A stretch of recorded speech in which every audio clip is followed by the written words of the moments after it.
సరిగ్గా వారం రోజుల్లో ఎన్నికలు ఉన్నాయి. వైసీపీ తన ప్రచారాన్ని అయితే వేగం చేసింది. అయితే నిజాలు చెప్పకుండా అబద్ధాలు చెప్పి ప్రజలను ఏ విధంగా మోసం చేయాలో జగన్మోహన్ రెడ్డికి వైసీపీకి తెలిసినంతగా వేరొకరికి తెలియదు. తాము చేయని పనిని కూడా తమ పాలనలో కాని దాన్ని కూడా అయిపోయినట్టుగా చెప్పుకోవడం వాళ్ళకే చెల్లింది. ఫర్ ఎగ్జాంపుల్ పోలవరం ఉంది, పోలవరాన్ని పూర్తి చేస్తానని చెప్పిన జగన్మోహన్ రెడ్డి నేటి వరకు చేయలేదు సరికదా, దాన్ని ఏదో గొప్పగా చెప్పుకుంటాడు. ఉద్యోగాలు ఉన్నాయి, 2.3 లక్షల ప్రభుత్వ ఉద్యోగాలు ఏపీపీఎస్సీ ద్వారా భర్తీ చేస్తానని, నేటికి ఇవ్వకపోగా 6 లక్షల ఉద్యోగాలు ఇచ్చానని చెప్తాడు, వాలంటీర్లు సచివాలయ ఉద్యోగాలు కలిపి. కానీ గతంలో ఇస్తానది ఏపీపీఎస్సీ ఉద్యోగాలు. అలాగే ఉద్యోగులకు సిపిఎస్ రద్దు చేస్తానని చెప్పాడు, నేటికి చేయలేదు.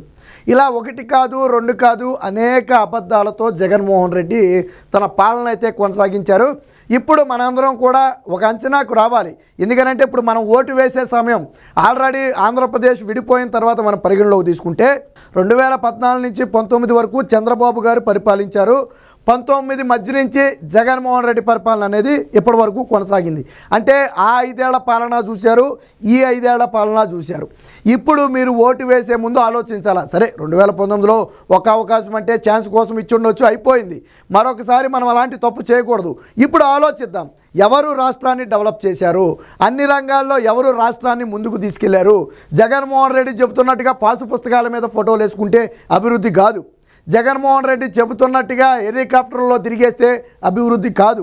జగన్మోహన్ రెడ్డి చెబుతున్నట్టుగా తాడేపల్లి ప్యాలెస్లో కూర్చుని బట్టలు నొక్కితే అభివృద్ధి కాదు.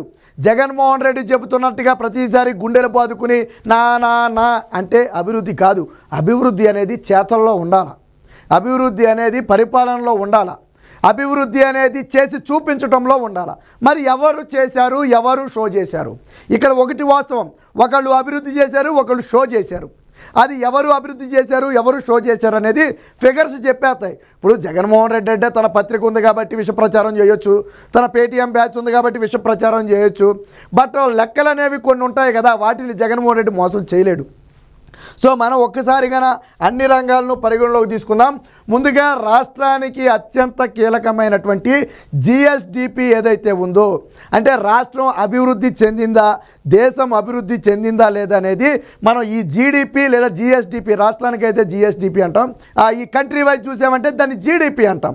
ఒక దేశాన్ని ఇంకో దేశంతో పోల్చాలన్నా, ఒక రాష్ట్రాన్ని ఇంకో రాష్ట్రంతో పోల్చాలన్నా మొట్టమొదటిగా మనకి కావాల్సింది ఏంటంటే జిఎస్డిపి. దీని ఆధారంగానే ఇది స్థిర ధరలు, ప్రస్తుత ధరలు అని 2 రకాలు ఉంటాయి. మళ్ళీ ఇదంతా ఎకనామిక్స్లోకి వెళ్ళిపోద్ది. సో కాకపోతే స్థిర ధరలు అనేది స్టాండర్డ్ అనమాట. ఎవరైనా సరే స్థిర ధరలనే పరిగణలోకి తీసుకుంటారు. సో ఈ స్థిర ధరల ప్రకారంగా మనం లెక్కల్లోకి తీసుకుంటే ఎకానమీ వాళ్ళకి బాగా ఎక్కువ అర్థమవుద్ది. సో చంద్రబాబు గారు రాష్ట్రానికి వచ్చే టయానికి 2014-15 నాటికి రాష్ట్ర జిఎస్డిపి ఎంత ఉంది? 9.2 ఉంది. తరువాత చూడండి 2015-16కి 12.16కి వెళ్ళడం జరిగింది, 16కి వెళ్ళడం జరిగింది. తర్వాత 2017-16-17లో కొద్దిగా ఒడిదుడుకులతో మళ్ళీ 8.34కి వచ్చింది. బట్ మళ్ళీ పుంజుకున్నటువంటి జీడిపి ఏదైతే ఉందో జిఎస్డిపి 2017-18కి 10.9కి వెళ్ళడం జరిగింది. ఇక్కడి వరకు చంద్రబాబు గారు పూర్తిగా అధికారంలో ఉన్నారు. మళ్ళీ 18-19కి వచ్చేటప్పటికి మళ్ళీ కొంచెం ఒడిదుడుకులతో అయితే కొద్దిగా జిఎస్డిపి అనేది అయితే తగ్గడం జరిగింది. బట్ ఇక్కడ నుంచి చూడండి, ఇందులో సగం చంద్రబాబు గారు ఉంటుంది, సగం కాదులే 3 వంతుల జగం, 1 వంతు చంద్రబాబు గారి పాలన ఉంటుంది 2019-20కి వచ్చేయడానికి. ఎందుకంటే 2020 మే నాటికి మొత్తం అయిపోయింది. బట్ అప్పటికి ముందే ఎలక్షన్ కోడ్ రావటం ఇదంతా కూడా మనందరికీ తెలిసిందే. సో గట్టిగా జనవరి ఫిబ్రవరి మాత్రమే చంద్రబాబు గారి పూర్తి స్థాయి పరిపాలన, తర్వాత అంతా కూడా ఎలక్షన్ కోడ్ అమల్లోకి వచ్చేసింది. సో ఇక్కడి నుంచి మనం కనుక తీసుకుంటే 19-20లో 3.7 ఉంది, అత్యంత లీస్టు. సరే అది చంద్రబాబు గారు, జగన్మోహన్ రెడ్డి కొద్దిగా ఒడిదుడుకులు అయింది అనుకుందాం, ఎవరికి పూర్తిగా చెల్లదు. బట్ 20-21 వచ్చేటప్పటికి జగన్మోహన్ రెడ్డి చూడండి ఎంత దిగజారిపోయాడో. 20-21 వచ్చేటప్పటికి పూర్తిగా పడిపోయాడు. మళ్ళీ 21-22 నాటికి 9.5 వరకు వచ్చింది. 22-23 నాటికి మళ్ళీ 5.8కి వచ్చింది. 23-24 ఇప్పుడు అంచనాల ప్రకారం ఇవన్నీ బడ్జెట్ అంచనాలు, నేనేదో లెక్కలు చేత్తో చెప్పేది కాదు, ఇవన్నీ బడ్జెట్ రూపేణా ప్రభుత్వం ఒప్పుకున్నటువంటివి. సో 7.35 అయింది. మనం ఇక్కడ చూడండి హైయెస్ట్ 12.6 నుంచి 9.56కి వచ్చాం. చంద్రబాబు గారి 5 ఏళ్ల యావరేజ్ను క్యాలిక్యులేట్ చేయండి, జగన్మోహన్ రెడ్డి 5 ఏళ్ల యావరేజ్ను క్యాలిక్యులేట్ చేయండి. ఎవరు రాష్ట్రాన్ని జిఎస్డిపిలో అభివృద్ధి పదంలో తీసుకెళ్లారు? ఎందుకు జగన్మోహన్ రెడ్డి ఎందుకు ఇంత కిందే ఉండాల్సి వచ్చింది అంటే ఆదాయాన్ని సృష్టించాల జగన్మోహన్ రెడ్డి. ఎక్కడా కూడా అప్పులతో రాష్ట్రాన్ని నెట్టాడు. కానీ ఇక్కడ ఎందుకు చంద్రబాబు గారి హయాంలో 12-10 తాకింది అంటే చంద్రబాబు గారు ఆదాయాన్ని సృష్టించారు, రాష్ట్రానికి పెట్టుబడులు వచ్చాయి. సో దాని ప్రభావమే మనకి ఇక్కడ కనపడుతుంది. బట్ ఇదే సమయంలో ఇక్కడ జగన్మోహన్ రెడ్డి ఎప్పుడైతే ఆదాయం సృష్టించడం మానేశాడో ఆటోమేటిక్గా జిఎస్డిపి అనేది పూర్తిగా తగ్గిపోయిన పరిస్థితి. సో ఇది ఒక ఉదాహరణ, ఇద్దరి పాలనను అంచనా వేయడానికి మనకి ఇది ఒక ఉదాహరణ. సో తర్వాత ఇంకొన్ని చూద్దాం. సో ఇక్కడ చంద్రబాబు గారు జగన్ పాలనలో విజయవాడ విమానాశ్రయం రద్దీని మనం ఒకసారి పరిగణలో తీసుకుందాం. ఎందుకంటే ఒక రాష్ట్రం డెవలప్ అవుతుంటే దాని నుంచి అంతర్జాతీయంగా విమానాల సర్వీస్ పెరుగుద్ది, అక్కడికి ఫారినర్స్ వచ్చి వెళ్ళటం కానివ్వండి లేదా విమానం ద్వారా ప్రయాణం చేసే వారి సంఖ్య పెరుగుతుంది అంటే అది డెవలప్ అవుతుందని అర్థం మనకి. సో ఇది కూడా ఒక ప్రతిపదికగా తీసుకోవచ్చు మనం. సో ఇదే కానీ మనం పరిగణలో తీసుకుంటే ఒకసారి చూడండి, మనం చంద్రబాబు గారిని ఖచ్చితంగా ఇక్కడ మెచ్చుకోవాలా. ఆయన హైదరాబాద్ గ్రీన్ఫీల్డ్ ఎయిర్పోర్ట్ కట్టాడు అంటే అందరూ ఎగతాళి చేశారు. బట్ ఈరోజు హైదరాబాద్ ఆ స్థాయిలో ఉందంటే వన్ ఆఫ్ ది ఎయిర్పోర్ట్ అనేది బెస్ట్ ఇదయింది. ఎయిర్పోర్ట్ లేకుండా ఎవరు కూడా ఇక్కడికి వచ్చే ప్రయత్నం చేయరు, ఫారిన్ డెలిగేట్స్ ఎవరు కూడా ఎయిర్పోర్ట్ లేకపోతే రారు. గతంలో చంద్రబాబు గారు చెప్పారు, ఆయన రాష్ట్రానికి ఉమ్మడి ఆంధ్రప్రదేశ్లో హైదరాబాద్కు పెట్టుబడులు తేవాలంటే మీ దగ్గర ఎయిర్పోర్ట్ లేదు కానీ వాళ్ళంట ప్రతిసారి. ఎందుకంటే వాళ్ళు ఏమి సైకిల్ వేసుకున్న బండి ఎక్కువ కారు ఎక్కువ ట్రైన్లో రారు కదా, వాళ్ళు ఫ్లైట్లలో ఎక్కువ తిరుగుతారు. ఎయిర్పోర్ట్ లేదుగా అంటే చంద్రబాబు గారు దాన్ని తీసుకుని తర్వాత ఎయిర్పోర్ట్ని డెవలప్ చేయడం జరిగింది. ఈరోజు ఏ స్థాయిలో ఉందో ఒకసారి అక్కడికి వెళ్ళండి, ఒక ఇంటర్నేషనల్ ఎక్కడో ఇతర దేశంలో ఉన్నామేమన్న ఫీలింగ్ మనకి అక్కడ కలుగుద్ది. సో దానికి కర్త కర్మక్రియ చంద్రబాబు గారు. ఇక్కడ మన ఆంధ్రప్రదేశ్ పరిస్థితికి వస్తే చంద్రబాబు గారు వచ్చేటప్పటికి విజయవాడ అంటే గన్నవరం మనం తీసుకుంటే ఇక్కడ చూడండి 2014-15 అప్పటికి అంత కిందకు ఉందో చూడండి, కేవలం 2,31,000 మంది మాత్రమే ప్రయాణాలు సాగించేవాళ్ళు. బట్ 15-16 నాటికి 3,98,000, దాదాపు 4 లక్షల మంది ప్రయాణికులు పెరిగారు. ఒక ఏడాదిలో దాదాపు 2.5 లక్షల మంది ప్రయాణికులు పెరిగారు. 16-17కి వచ్చేటప్పటికి అది 6.22 లక్షలకి చేరింది. తర్వాత మళ్ళీ 17-18 నాటికి 7.46 లక్షలకి చేరింది. ఎప్పుడైనా చూడండి ఇది ఆటోమేటిక్గా గ్రోత్ అనేది పెరుగుతూనే ఉంటుంది. ఎప్పుడు మనం అభివృద్ధిని కొనసాగిస్తున్నంత వరకు, ఎప్పుడైతే అమరావతి నిర్మాణం వేగంగా జరుగుతుందో ఆటోమేటిక్గా దీని గ్రోత్ కూడా బాగా పెరిగింది. చూడండి ఒకసారి చివరికి అంటే 2018-19 నాటికి 11,84,000 అంటే దాదాపుగా 12 లక్షల మంది తమ సంవత్సరానికి, మనం ఇక్కడ చూసే సంవత్సరాల వారీగా 12 లక్షల మంది తమ ప్రయాణాన్ని కొనసాగించారు. ఓకే, బాగుంది. వాస్తవానికి జగన్మోహన్ రెడ్డి అమరావతి కొనసాగించుంటే ఈ పాటికి ఇది 15 లక్షలకి 20 లక్షలకి వెళ్ళి ఉండేది. బట్ ఎప్పుడైతే జగన్మోహన్ రెడ్డి అమరావతిని చంపేశాడో ఆటోమేటిక్గా అది డల్ అయిపోయింది. చంద్రబాబు గారి పాలన అంటే 2019-20 అంటే చంద్రబాబు గారు చెప్పే కదా మొదటి 2 నెలల్లో చంద్రబాబు గారే ఉన్నారు. సో దాని ఇంపాక్ట్ ఉండటం వల్ల 11 లక్షలు అయితే నిలబడింది. బట్ ఓవరాల్గా 11,84,000 నుంచి 11,30,000కి తగ్గినా అంటే దాదాపు ఒక 50,000 తగ్గినా బట్ 11 లక్షల మీద నిలబడింది. దాని నెక్స్ట్ ఇయర్ ఎప్పుడైతే అమరావతిని కొలాప్స్ చేశాడో వెంటనే డమాల్ని పడిపోయింది. చూడండి ఒకసారి, ఎప్పుడైతే అమరావతి లేదు అని జగన్మోహన్ రెడ్డి అనౌన్స్ చేశాడో ఆటోమేటిక్గా 4 లక్షలకి 11 లక్షల నుంచి 4.5 లక్షలకు పడిపోయింది ఒకసారిగా. అంటే ఎంత స్పీడ్గా డౌన్ అయిందో చూడండి. తర్వాత 21-22లో మళ్ళీ కొంచెం లేచింది. ఆ తర్వాత ఎంత లేచినప్పటికీ 22-23లో కొంత లేచింది. 23 ఇది ఇక్కడ మీకు అనుమానం రావచ్చు, ఇక్కడికి వచ్చేటప్పటికి 10 లక్షలు వచ్చింది కదా అని. మళ్ళీ ఎప్పుడైతే ఇప్పుడు ఎన్నికల ఫీవర్ వచ్చిందో, మళ్ళీ కూటమి ప్రభుత్వం గెలుస్తుందనే ఒక నమ్మకం వచ్చిందో మళ్ళీ ఆటోమేటిక్గా ఇదంతా కూడా పుంజుకోవడం జరిగింది. అయినప్పటికీ కూడా ఇంకా జగన్మోహన్ రెడ్డి అధికారంలో ఉన్నాడు కాబట్టి ఇది పూర్తి స్థాయిగా దీన్ని బీట్ చేయలేకపోయింది. చంద్రబాబు గారి హయాంలో ఉన్నటువంటి ఈ ఫిగర్ను ఇది బీట్ చేయలేకపోయింది. ఈ రెండింటిని అంటే ఈ హైయెస్ట్ ఉన్నటువంటి ఈ 2 టవర్స్ని మనం క్యాలిక్యులేట్ చేసుకున్నా దాదాపు -10%, ఇంకా 10% ప్రయాణికులు తక్కువే ఉన్నారు. బట్ అమరావతి ఎఫెక్ట్ ఎంత చూపింది అనేది తెలవడానికి మనకి ఇది ఒక ఉదాహరణ. సో ఓవరాల్గా చూసుకోండి, చంద్రబాబు గారు 2.5 లక్షల నుంచి 11.5 లక్షలకు తీసుకెళ్తే జగన్మోహన్ రెడ్డి 11 లక్షల నుంచి 10 లక్షలు తీసుకొచ్చాడు. మధ్యలో 4 లక్షలకు కూడా పడిపోయింది ఒక దశలో. అంటే డౌన్ ఫాల్ అనేది చాలా క్లియర్ కట్గా మనకి ఇక్కడ కనపడుతుంది. సో ఇక వ్యవసాయాన్ని అత్యంత కీలకమైంది. ఇప్పటికీ కూడా భారతదేశం వ్యవసాయ ఆధారిత దేశమే. అందులో ఆంధ్రప్రదేశ్ లాంటి రాష్ట్రాలు ఖచ్చితంగా ప్రధానంగా వ్యవసాయం మీద ఆధారపడి ఉంటాయి.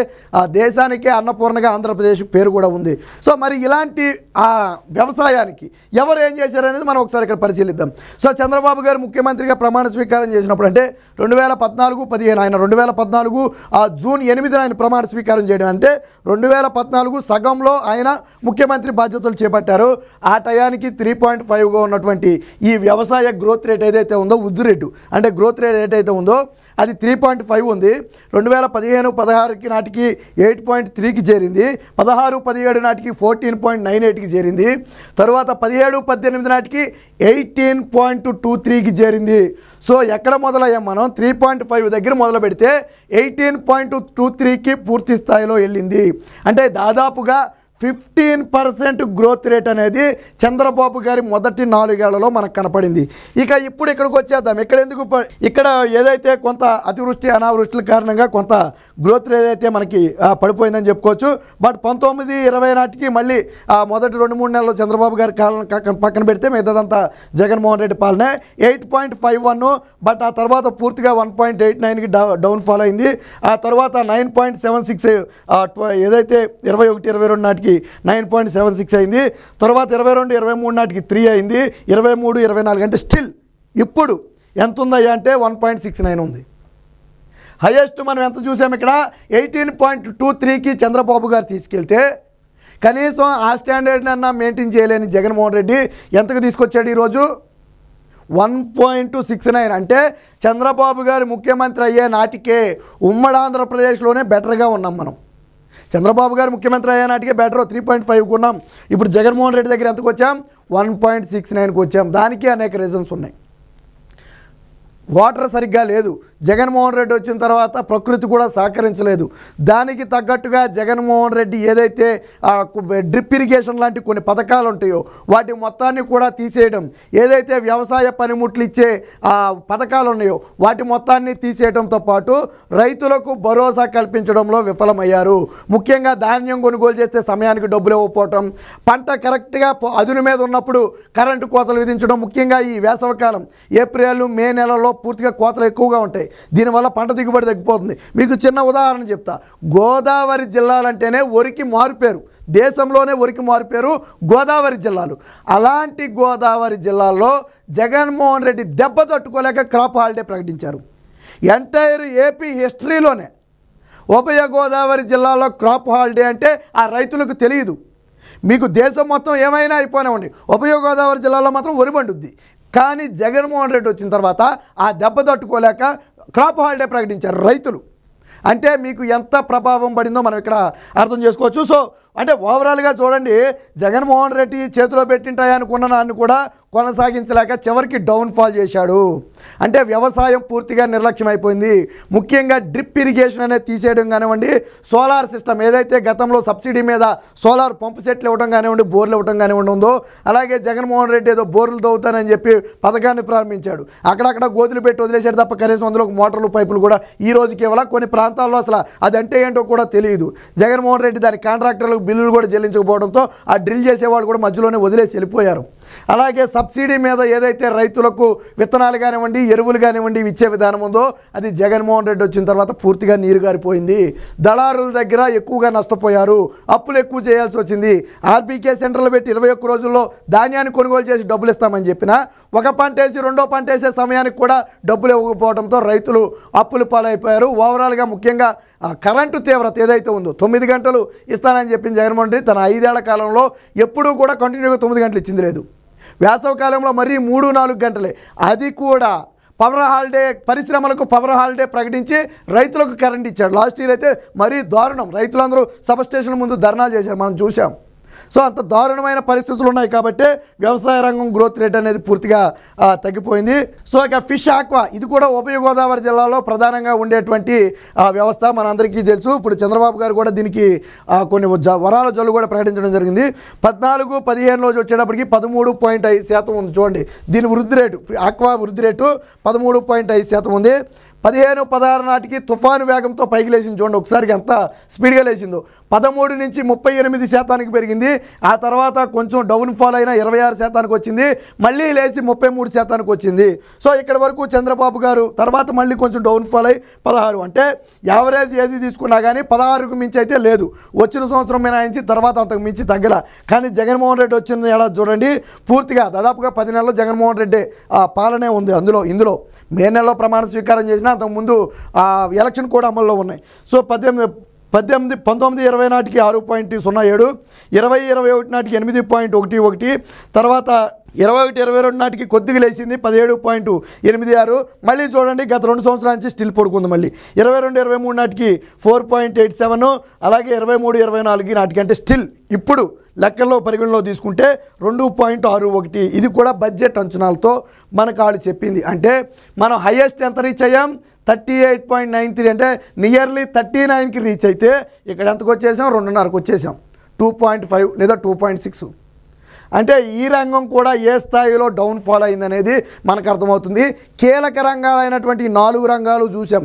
ఒకటి అంతర్జాతీయంగా ప్రభావం చూపే విమాన రంగాన్ని పరిగణలో తీసుకున్నాం.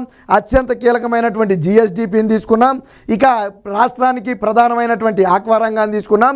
ఇక రాష్ట్రానికే వెన్నుముక్కైనటువంటి వ్యవసాయ గ్రోత్ను కూడా తీసుకున్నాం. ఈ 4గిటిలో ఎక్కడా కూడా వైసీపీ ప్రభుత్వం చంద్రబాబు గారిని మించి చేసింది లేనే లేదు. మరి జగన్మోహన్ రెడ్డి పత్రికల్లో వేసుకునే కలర్ ఫోటోలు ఉన్నాయి కదా, మరి కలర్ ఫోటోల్లో చెప్పిందంత నిజమైతే ఎందుకు ఇక్కడ గ్రోత్ కనపడాల మనకి, ఎందుకు డౌన్ఫాల్ వచ్చింది? ఎక్కడ 39%, ఎక్కడ 2.5%. అంటే మనం ఇది స్టిల్ ఈ రోజుకి ఇప్పుడు ఈ సంవత్సరానికి బడ్జెట్ అంచనాల్లో తీసుకున్నటువంటిది ఇదే మనం చెప్తుంది కదా ప్రభుత్వ లెక్కలు ఇవన్నీ. అంటే ఏ స్థాయిలో ఇబ్బంది పడ్డామనేది చెప్పడానికి ఇది ఒక ఉదాహరణ. మొత్తంగా చంద్రబాబు గారి పాలనలో అభివృద్ధి జరిగితే జగన్మోహన్ రెడ్డి పాలనలో మొత్తం విధ్వంసమే జరిగింది అనడానికి ఇదే ఒక ఉదాహరణ.